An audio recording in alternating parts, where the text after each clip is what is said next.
Herkese merhabalar. Bu projede sizlere yakadan başlamalı bir kazak anlattım. Bedenden ve kollardan arttırma tekniğini, basit tekniğini anlatıyorum. Buradaki bu bölüm ayrı, aşağıdaki modele uyumlu şekilde yerleştirildi. Yapımı çok kolay bir kazak. Bu kazağın bu şablonunu öğrendikten sonra bir sürü kazaklar yapabilirsiniz. Dilediğiniz renklerde. Üst bedeni bu şekilde çalıştım. Alt kısımda da size şöyle bir motif tanıtmak istedim. Hem de bunu etek ucuma uyguladım. Daha önce bu iplerle başka projeler yapmıştım. Elimde kalmıştı. 3 tane ip gitti bu projeye. Elimde kalan ipleri değerlendirdim. Birbirine uygundu iki renkte. Etek kısmını da hem de bu motifi anlatmak istedim size. Sadece motifi anlatmak istemiyorum. Mutlaka bir uygulama da yapmak istiyorum. O yüzden bunun etek ucunu da böyle yaptım. Çok kolay. 10 ve katları zincir gerekiyor. Bedene geçerken 10 ve katları şeklinde bir zincir sayısı, trabzan sayısı elde etmemiz gerekecek. Bir aşağı bir yukarı o kadar önemli değil ama ona yakın sayılar elde ederek şuradaki motifimi de anlatacağım ikinci bölümde size. Basit şöyle üstteki buradaki yerleşimle ilgili de size hemen önce detay veriyorum. Nasıl arttırmalarımızı yapacağız, nasıl yerleştireceğiz. Sonra da hemen hızlıca anlatmaya başlayacağım. Buna 80 zincirle başladım. Beden büyütmek isterseniz şuradaki zincir sayılarınızı, yani ben buraları 20 yapmışım, kolları 10 yapmışım. Buradaki zincir sayılarınızı arttıracaksınız. Şu bedenin içindeki zincir sayılarınızı arttıracaksınız. Buralarda da yine aynı sayıdaki zincirlerimizi koruyacağız. Arttırmalarımızı şuradaki bedenlerde yapabiliriz. İkişer ikişer. Şimdi ben buradaki şu şablonla size anlatmaya başlayacağım. Bir ölçüm vereyim gene size. Şuradaki üst bedenin 41,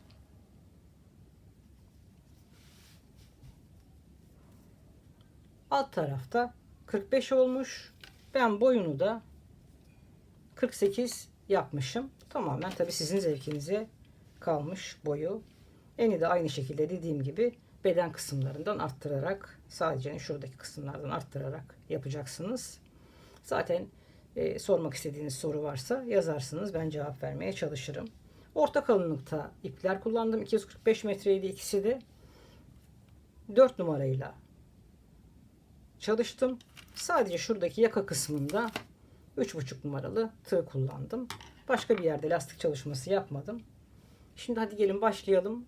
Şemada bir tanıtım yapayım size. Sonra direkt zincirimizi çekip başlayalım. Kolay gelsin. Kazağımızın şablonu bu şekilde olacak. 80 zincirle başlayacağız. 20 öne, 20 arkaya, 10'ar tane de kollara gidecek. Buralarda 2 zincir boşlukları olan bir köşe devam ettireceğiz. Burası içinde 5'er tane zincirimiz var. Böylece 5, 10, 15, 20 tane de bunun için çekeceğiz. O yüzden 80 tane zincire ihtiyacımız olacak. 20, 40, 50, 60 zincir beden için, 5'er tane de buradaki köşelerimiz için zincire ihtiyacımız olacak. Siz de kendi bedeninizde bu zincirleri çektikten sonra kafanızdan boynunuza geçirin, bu zincirleri birleştirip uygunsa, çünkü artımda olacağı için, ki klasik bir standart bir zincir bu.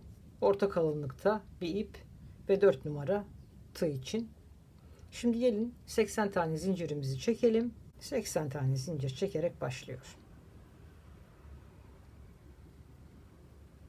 1, 2, 3, 4, 5, 6. Böyle çok sıkmadan ama çok da gevşek olmadan zincirlerimizi çekelim.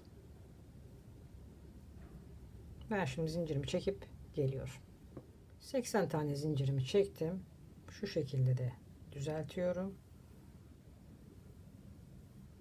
Ve birleştiriyorum. Hatta bir tane fazla çekeyim. 81 yapayım ki şu birinciyi yok edelim. Şöyle bir giriş yaptım. Şimdi burada arttırma noktalarımız şu iki zincirin, iki boşluk olacak orası sonradan. Bu iki zincirli yerden sonra burası. Bu iki boşluklu yerin hemen bitiminde olacak. Yani buradaki noktalarımızdan artışlarımızı yapacağız. Büyütmelerimizi buradan yapacağız. Buradan değil. Bu her zaman bu şekilde bir grup olarak aşağı doğru devam edecek. Biz arttırmalarımızı bedenimizden ve kollarımızın bu bölgelerinden yapacağız. İlk sıra bir arttırma yapmayacağım. İlk sıra bütün ikili trabzanlarımı yapacağım. Sonrasında ikinci sırada buralarda arttırmaya başlayacağım. Şimdi ilk sırada şurasından başlıyorum. Arka ya da ön fark etmez. Sonradan bedenimin 20 tane ikili trabzanını yapacağım. Kolumuz başlangıcımız olacak. 1, 2, 3 ile yukarı çıktım. Aynı boşluğa 3 tane ikili trabzan.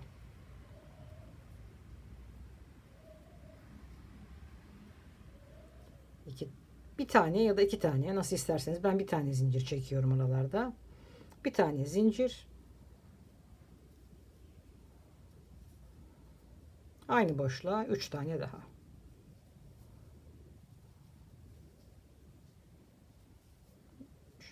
Zincir yok. 1, 2 tane atlıyorum. Buraya bir tane ikili trabzan. Şimdi 20 tane ikili trabzanımı yapacağım. 1, 2, 5, 6. Ben şimdi yapıyorum 20 taneyi. Geliyor. 20 tane ikili trabzanımı yaptım. Arada zincir yok. Zincir çekmiyorum. 1, 2 atlıyorum. Şimdi kol için köşemi yapıyorum. Bakın şu köşeden başladım. Kolumun bir köşesinden başladım. 20 taneyi yaptım. 2 tane zincir atladım ve şurada kol için bir çalışma başlatıyorum. 2 tane atladım. Aynı yere 3 tane.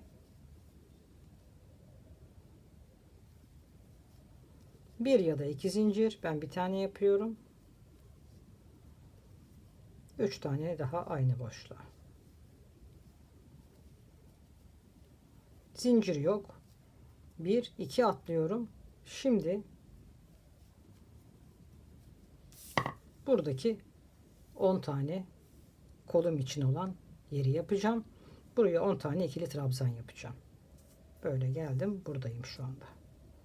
1, 2, 3, 4, 6, 7, 8, 9, 10 tane kolum için ikili trabzanımı yaptım. 2 atlıyorum ve buradaki köşemi yapıyorum. Doladım. 1, 2 atladım. Diğer zincirime 3 tane aynı boşluğa, bir tane zincir, aynı boşluğa. Dediğim gibi siz 2 zincir de yapabilirsiniz. 3. Yine zincir yok. 2 tane atlıyorum ve ön için çalışmama başlıyorum. 1, 2 atladım. Buradan itibaren şimdi 20 tane ikili trabzanımı yapacağım.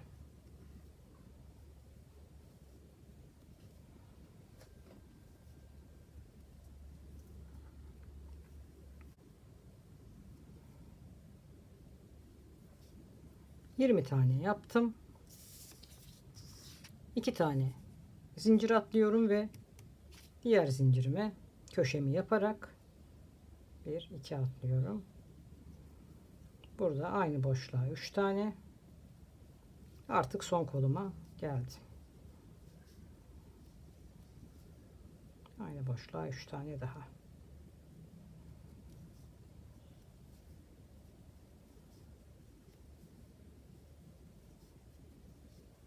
Zincir yok. Arada çekmiyorum zincir. 1 2 atlıyorum.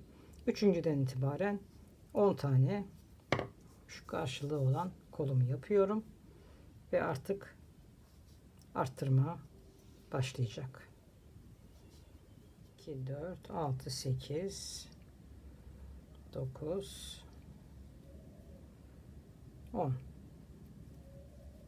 10 tane yaptım ve başlangıcıma geldim. 1 2 tane de boşluğum var ve şuradaki kısma tutturdum ve kaydırarak boşluğuma geldim. Şimdi şöyle bir kontrol edelim. Ön, arka, şurada 2 tane kol ve köşemiz. Bu köşelerimiz arttırma köşesi değil. Onu baştan söylüyorum. Buradan devam edeceğiz. Aynı işlemleri yapmaya, arttırmalarımızı bu en baştaki köşelerden yapacağız. Hadi gelin şimdi arttırmayla başlayalım. 3 tane zincirle yukarı çıktım. Aynı boşluğa 3 tane ikili trabzan yaptım. Aralara bir zincir yapıyorum. 2 zincir de yapabilirsiniz siz. Aynı boşluğa 3 tane daha yaptım.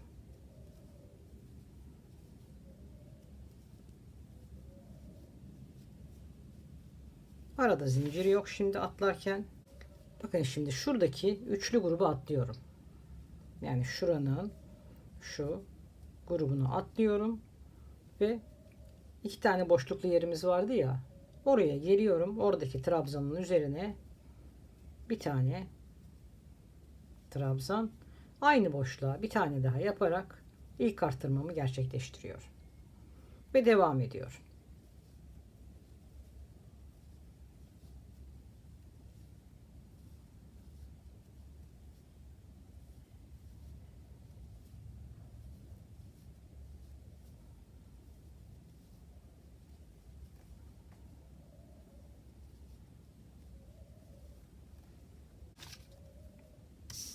Şuradaki şimdi köşeden başladım. Şurayı yaptım. 3 tane. Buradaki üçlü grubu yaptım. Burada boşluk oluştu. Artık biliyorsunuz 2 tane atlamıştım zincir. Ve direkt buradaki ilk trabzanımın üzerine 2 tane yaparak arttırmamı gerçekleştirdim. Şimdi sona geldiğimde de yine boşluk öncesi bir tane arttırma yapacağım bedende.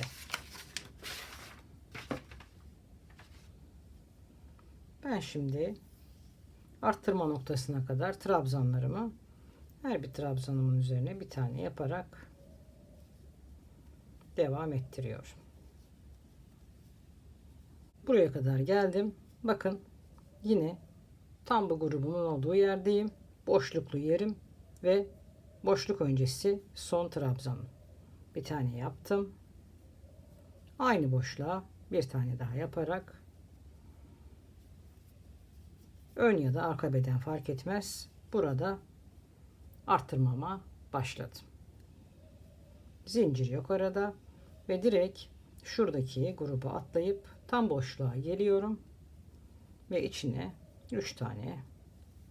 Zaten artık bundan sonra boşluklarımızdan çok daha rahat arttırma noktalarımızı anlayacağız. 3 tane, bir zincir, aynı boşluğa 3 tane daha.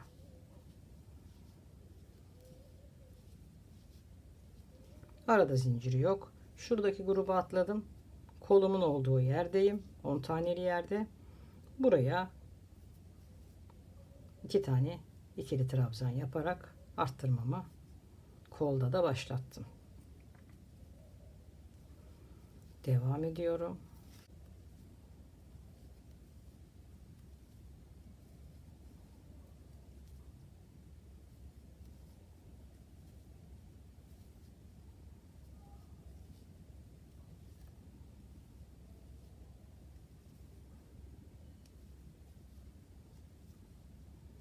Bakın şu gruptan önceki son trabzan, üstüne 2 tane yapıyorum ve kolda da artırmamı iki taraflı gerçekleştirdim. Zincir çekmeden direkt boşluğa geldim. 3 tane, bir tane zincir, 3 tane daha ikili trabzan.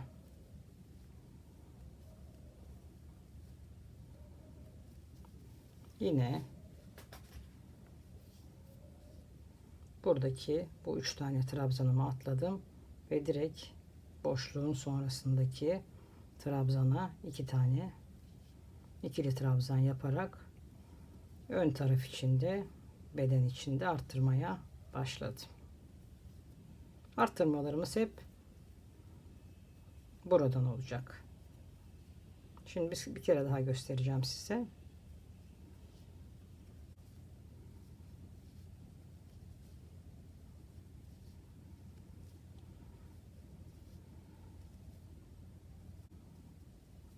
Ve şuradaki grubun son yerine 2 tane ikili trabzan yaparak burada da bir arttırma gerçekleştirdim ve doladım. Direkt boşluğa geldim. 3 tane ikili trabzan, bir zincir, aynı boşluğa 3 tane ikili trabzan doladım ve koluma geldim. Zaten başlangıcı da geliyor. Şimdi buraya da 2 tane yapıyorum.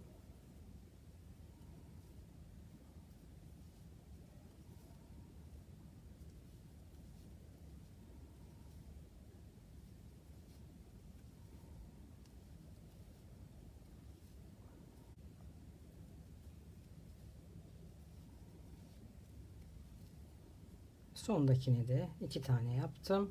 Kolumda da artışı yapmış oldum. Şimdi hiç zincir çekmeden direkt en baştaki zincire kaydırmayla geldim ve yine kaydırarak boşluğuma giriş yaptım. Bir üst sıraya çıkıyorum. Aynı işlemleri yapmaya devam edeceğim. 3 tane zincirle yukarı çıktım. 3 tane içine bir zincir, aynı boşluğa 3 tane daha. Burası beden ayrımına, beden ve kol ayrımına gelene kadar hep devam edecek. Bakın, arttırma yaptım. Zincirime geldim. Boşluğumun hemen başındaki ikili trabzanın üzerine 2 tane ikili trabzan yapıyorum. Ve devam ediyor.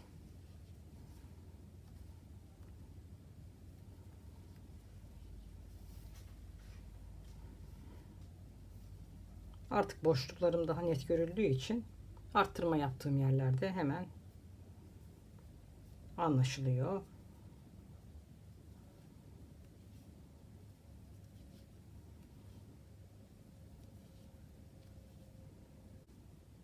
Bakın yine arttırma yapacağım yere geldim. Hemen bir tane yaptım. Aynı boşluğa bir tane daha yaptım.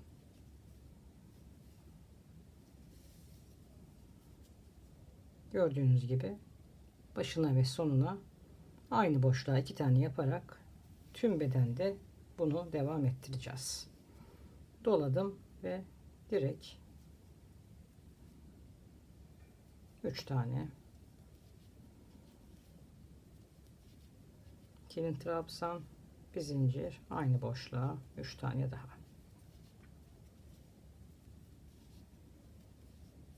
doladım. Kol için olan bölümdeyim. Bakın geçen sıra arttırdığım yerin hemen boşluktan sonraki ilk trabzanına,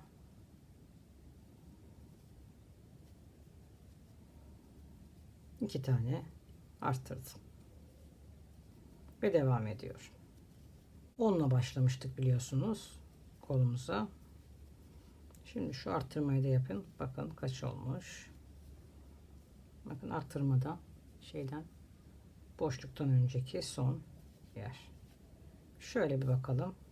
Burada 2, 4, 6, 8, 10, 12, 14 tane kolumuz artmaya başladı. Aynı şekilde bedenimizde artmaya başlayacak.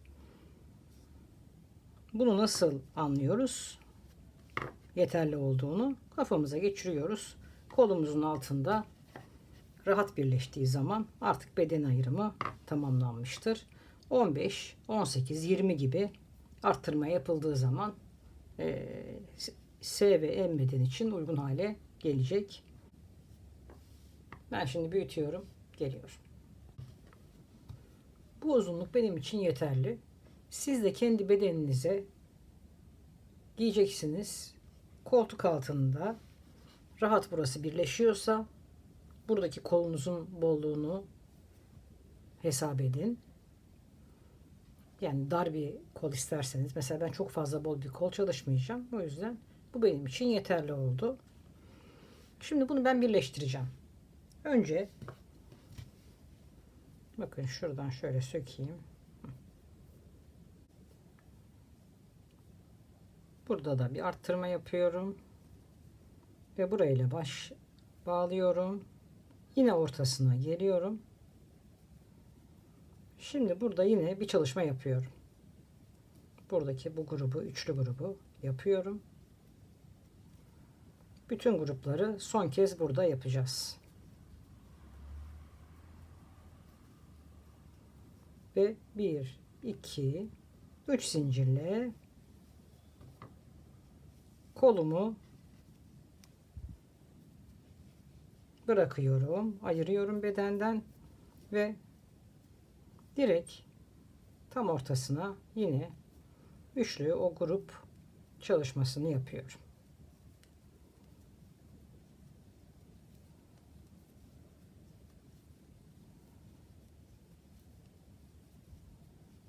Doladım. Yine burada son kez arttırmamı yaparak devam ediyorum.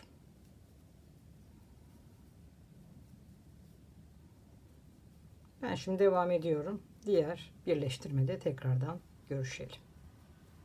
Şimdi kolumun olduğu yere geldim. Yine burada bir arttırmamı yapıyorum.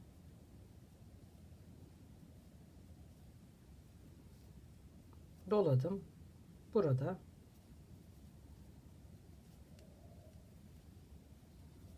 üç tane. Yine şuradaki köşe kısmımı yapıyorum. Burada yaptığım gibi. Şöyle göstereyim. Bakın burası kolum. Buradan sonra ön tarafıma geçeceğim. Ve buradan bunu birleştiriyorum.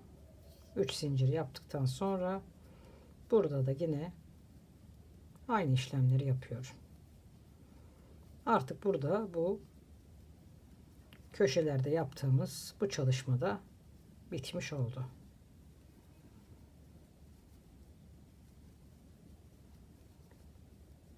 Ön tarafın arttırmasını da yine yapıyorum ve devam ediyorum. Şimdi yeniden bir göstereceğim size. Şöyle görünüyor şu anda.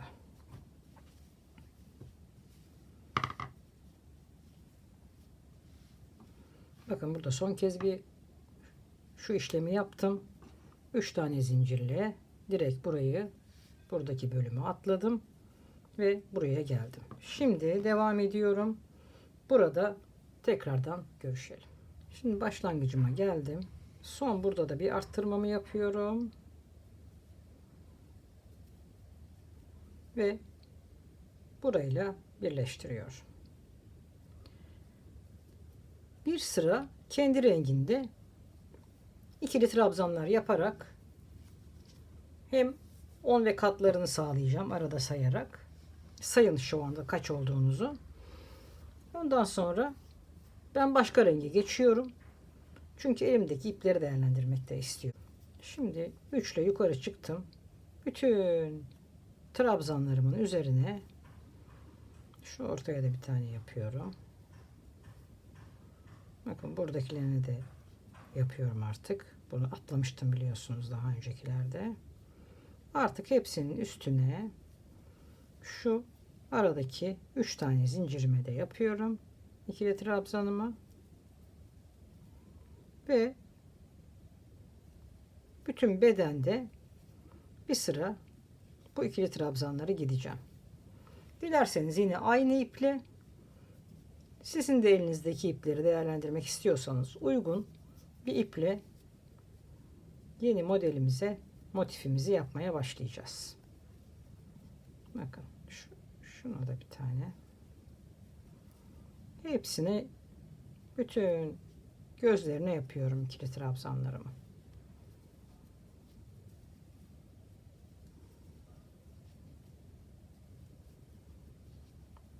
Sayın siz de. Mutlaka bu sıradan sonra bir bedeninizi giyin.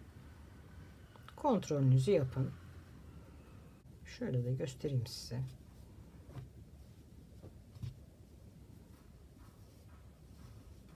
Bu şekilde bütün sıra boyunca devam edeceğim. Her birinin üzerine yapıyorum. Burada da tek tek bunların ve ortasına da bir tane, buraya da, buradaki 3 taneyi de bütün hat boyunca çepeçevre bedeni ikili trabzanlar yapıyorum. Sonrasında ben ipimi kopartacağım. Şuraya geldiğimizde tekrardan konuşuruz. Başlangıcıma geldim ve en baştaki zincirime tutturdum. Ben şimdi bunu kesiyorum ve kestikten sonra yeni ipime geçeceğim. Siz bununla devam edebilirsiniz. Dilerseniz siz de burada ipi aynı iple devam edecekseniz de şu koltuk altından bir başlangıç yaparak devam edebilirsiniz. Bakın şu an böyle görünüyor. Şimdi şu modeli yapacağız sizle. Bir örnek çalıştım şu ikisi birbirine yakışıyor mu diye. Şuradaki şu ajur şöyle yine ikili trabzanlarla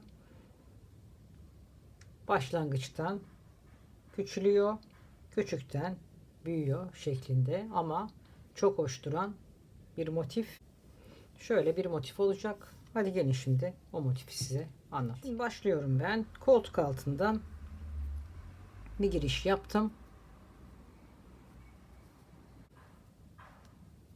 4 tane ikili trabzan aynı boşluğa zincirle beraber 2 tane zincir aynı boşluğa 4 tane daha.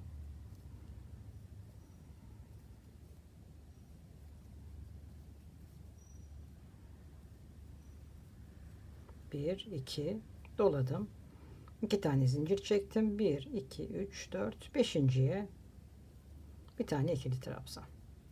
1, 2, 1, 2, 3, 4, 5.'ye 4 tane ikili trabzan.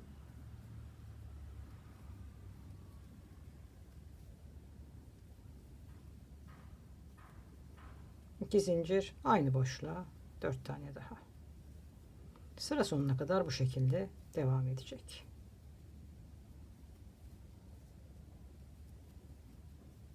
Bir, iki, 1, 2, 3, 4, 5.'ye bir tane ikili trabzan.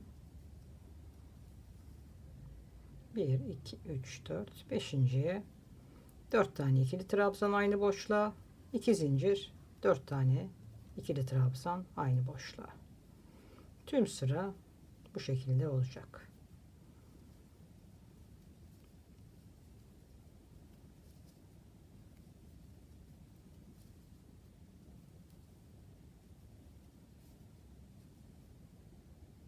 Sıra başında tekrardan görüşelim.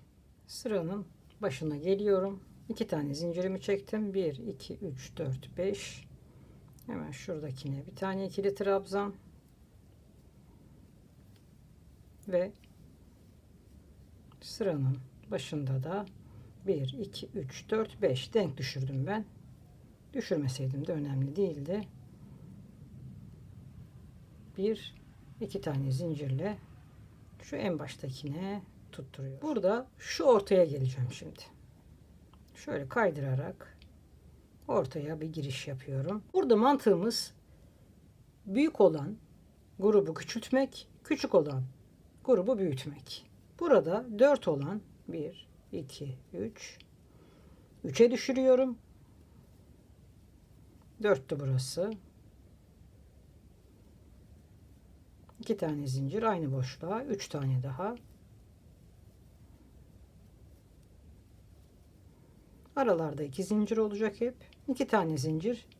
Tek olan ikili trabzanımı V yaparak 2'ye çıkartıyorum. 1 2 ve 1 2, bunu 3'e düşürüyorum. Bu sıramız bu şekilde olacak. Büyükten küçüğe, küçük olanları da büyütüyoruz. 4'e tamamlayacağız. Burayı sıfırlayacağım. 3 2 1. Burayı da 2 3 4 büyüteceğim. Ama gerçekten çok güzel görüntüsü oluyor. Hem çok çabuk yürüyor. 2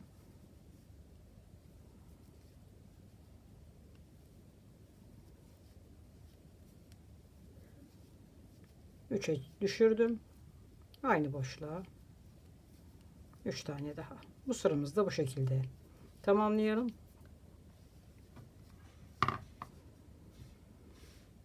Dört olan grubumu 3'e düşürdüm. Tek olan ikili trabzanımı V yaparak 2'ye çıkardım. Sıranın başına geldiğimizde tekrardan görüşelim. Sıranın başına geliyorum. İkili trabzanımın üzerine bir tane V yapıyorum. 2'ye çıkartıyorum. Ve 2 zincirle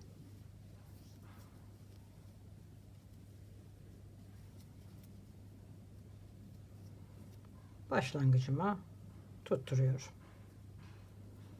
Ve yine kaydırarak ortaya geliyor. Ortaya geldim. 3 tane zincirimi çektim. Üçlü olan grubumu 2'ye düşürüyorum. Aralarda 2 zincir. 1 2 V'min içine 2 tane ikili trabzan yapıyorum. 2 zincir, aynı boşluğa 2 tane daha. Burayı da 2'ye çıkardım.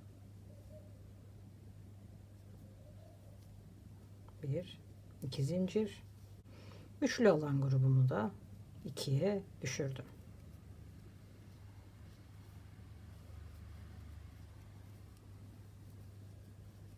Bir, iki. İkili olan 2 tane, tekli olan V'mi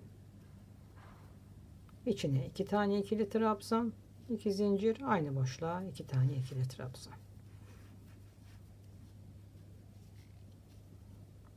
Şu anda da böyle görünüyor. Üçlü olanı 2'ye düşürdüm. Tek olanı 2'ye çıkardım. Buraya geldiğimde tekrardan görüşelim. Sıramın başına geldim. Buradaki V'yi 2'ye çıkartıyorum.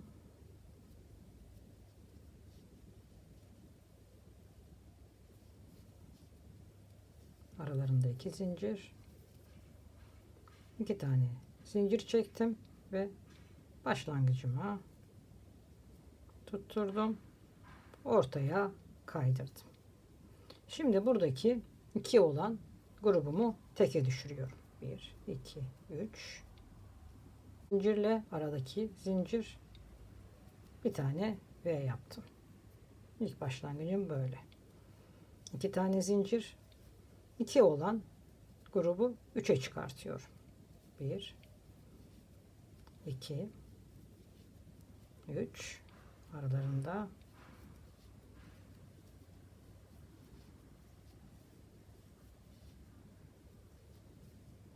2 zincir, 2 tane zincir.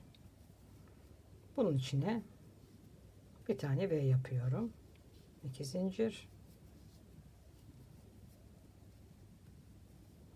Burayı 3'e çıkartıyor. Bu sırada bu şekilde gidecek. Bir tane grubu küçültürken bir tanesini büyütüyoruz.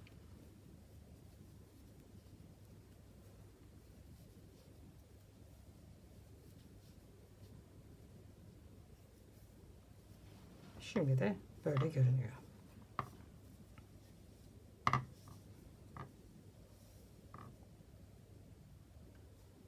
Sıranın başına geldiğimde tekrardan görüşelim. Başlangıca geldim. 2 zincirimi çektim. Baştaki zincire kaydırdım ve hemen boşluğun içine geldim. Şimdi teke düşürdüğüm gruba 1, 2, 3 tane, 2 tane de zincir yana geçmek için teke düşürmüş oldum. İkili trabzan yaptım. Buradaki üçlü grubumu da 4'e çıkartıyorum. Bir tane grubu sıfırlarken bir tanesini büyüttük. İlk yaptığımız sıranın aynısını yapıyoruz şu anda. Burası 4, 2 zincir ve V'min içine bir tane ikili trabzan, 2 zincir, üçlü olan grubu 4'e çıkart.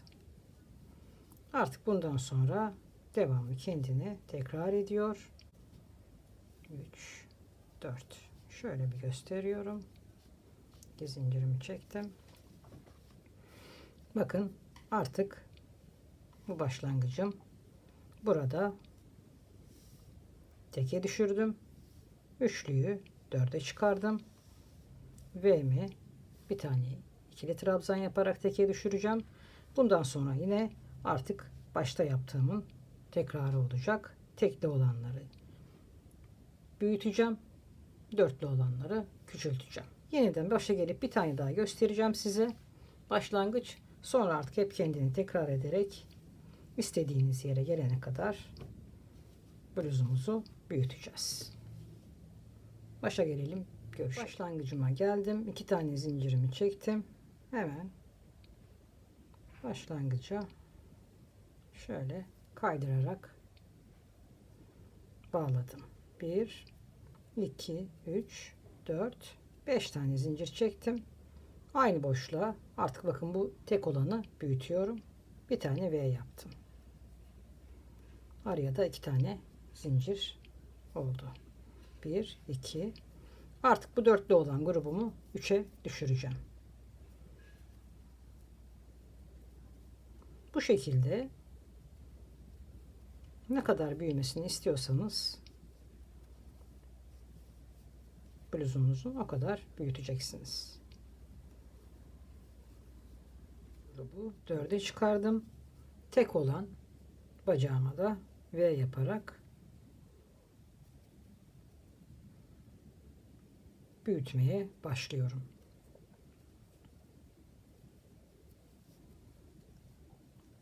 Aralarda hep 2 zincir. Bu dörtlü grubumu şimdi 3'e düşürüyorum ki buradaki tek bacağımızı da V yapıyoruz. Kolay ama çok zevkli bir ajur motif çalışması.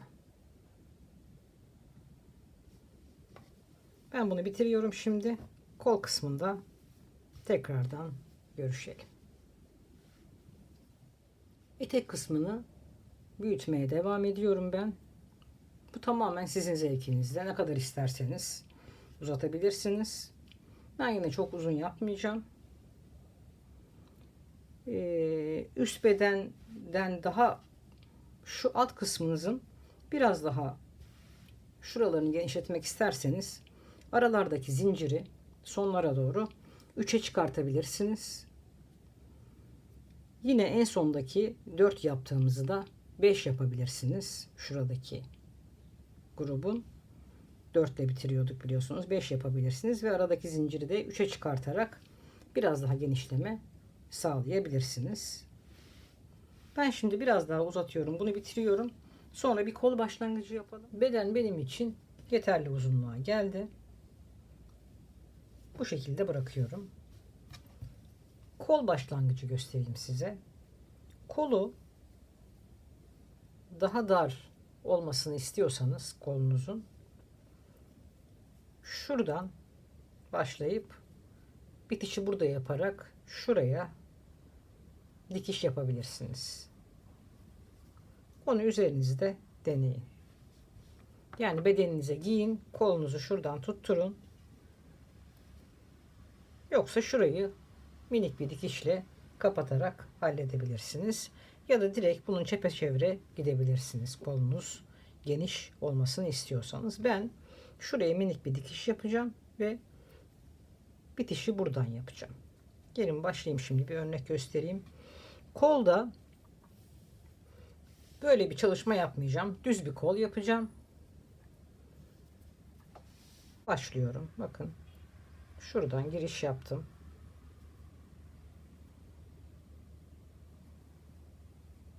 Ve ikili trabzan yapıyorum. Size burada birleştirmeyi göstereceğim. Devamını göstereceğim sadece. Her bir trabzanımın üzerine ikili trabzanlarımı yapıyorum. Kolunuz yarım olabilir. Böyle bırakabilirsiniz bir iki sıra gidip. Ve uzatabilirsiniz. Ben şimdi ipimi bir kontrol edeceğim. Sanıyorum ipim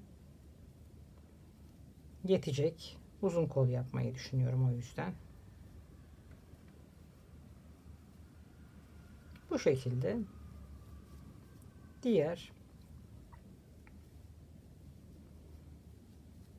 şimdi ben bu şekilde devam ediyorum.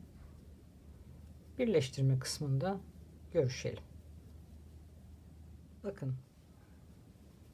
Burada şuradaki gruptan başlamıştım. Ucundan. Burada da grubumda bitirdim. Dilerseniz şuraya da gene trabzan yaparak birleştirebilirsiniz. Ama ben şu kadarlık kol benim için yeterli. O yüzden burayı atlıyorum direkt. Sonra burayı minik bir dikiş yapacağım. Ve buraya bir bağlantı yapıyorum. Bakın. Bağlantı noktama geldim. Burada buraya bağlantı yapıp kaydırarak 3 zincire yukarı çıkmayacağım. Artık döne döne devam edeceğim. Şurada bir çizgi istemiyorum. O yüzden doluyorum ve normal ikili trabzanımı yaparak devam ediyorum. Bundan sonra artık döne döne gideceğim. Şimdi buraya başladığımda bir kere daha gösterdiğimde anlayacaksınız. Burada da kolunuz ne kadar istiyorsanız o kadar uzunluğa gelene kadar yapacaksınız.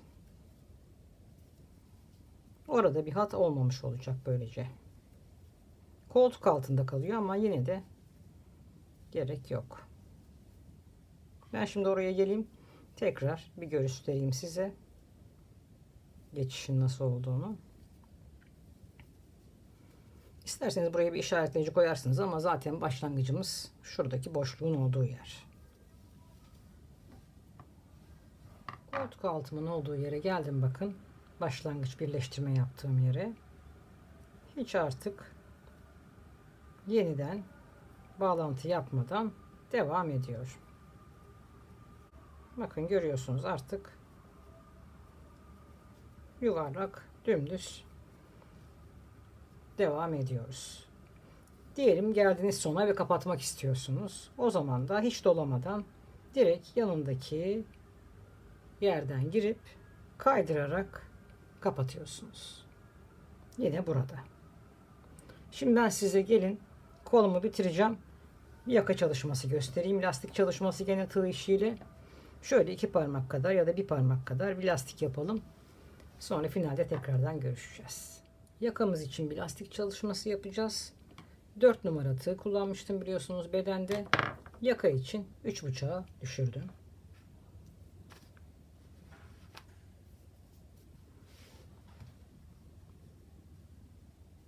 Buradan başlıyorum. Bir sıra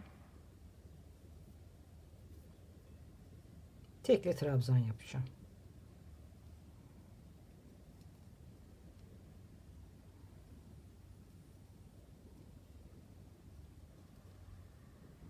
Şöyle.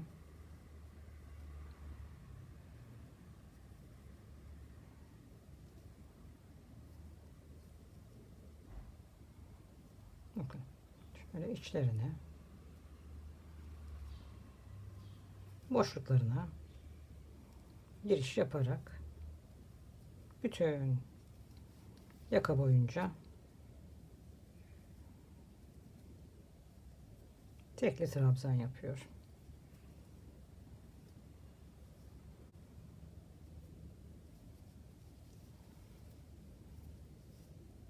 Tam şöyle ortalarına giriş yaparak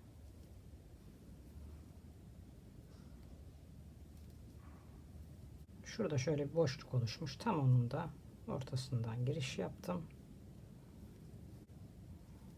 Bütün sıra boyunca boyun kısmımızda bu işlemi yapalım.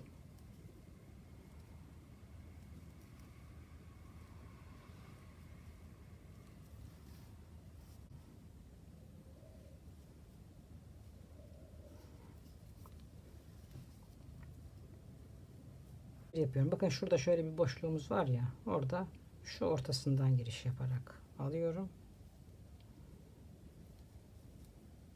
ve burası başlangıcımdı. Şuradan başlamıştım. Şuraya bir giriş yaptım. Tam şunun ortasına da bir giriş yaptıktan sonra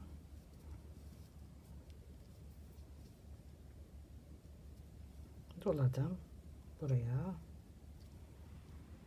şöyle kaydırarak birleştirdim. Şimdi iki tane zincir çekiyorum. 3 taneyle yapmayacağım. 2 zincir çektim. Her bir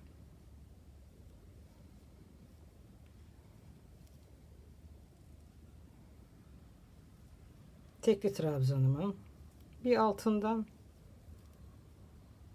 bir üstünden şu şekilde giriş yapıyorum. Bakın, bir altından, arkasından bir ön tarafının şöyle arkadan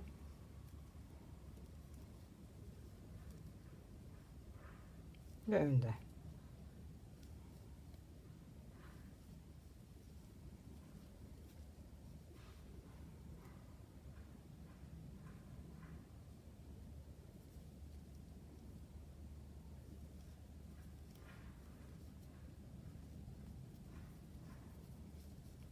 Bir böyle ön tarafından, bir arka tarafından. Bundan sanıyorum 2 ya da 3 sıra yapacağım. Şöyle arkadan,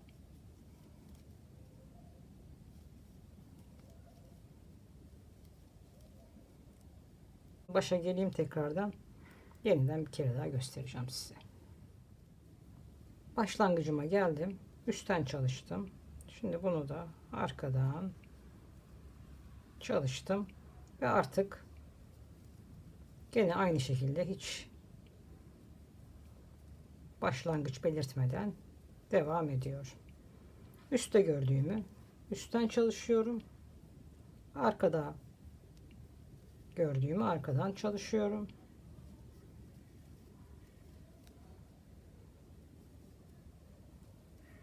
Döne döne bunu da devam ettireceğim. Bu kadar yeterli oldu benim için. 1, 2, 3 sıra yaptım. Şimdi şu başlangıca geldim. Dolamıyorum. Hemen şöyle bir yanındakinden çıkış yaparak bitirdim. Şöyle de göstereyim size.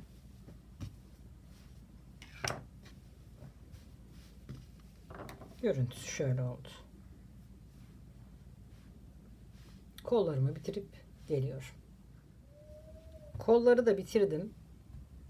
Kollarına lastik yapmak istemedim. Sadece burada yaptım lastiğimi. Etek ucu da şöyle salaş bir görüntüde olduğu için kollarım da öyle kalsın istedim. Sadece etek ucuna uyguladım buradaki ajuru. Ama gerçekten hem çok spor hem de çok şık bir kazak oldu. Ben burayı biliyorsunuz açık bırakmıştım. Şu kısmı. Yani kolu geniş istemedim. O yüzden sadece şurayı şöyle tutarak dikeceğim. O kadar. Sadece burayı şöyle tutarak dikiyorum. Ve yürütüp keseceğim. Bu kadar. Bir projemizin daha sonuna geldik. Umarım beğenmişsinizdir. Yapacakları şimdiden kolay gelsin. Kendinize iyi bakın. Sağlıcakla kalın. Hoşça kalın.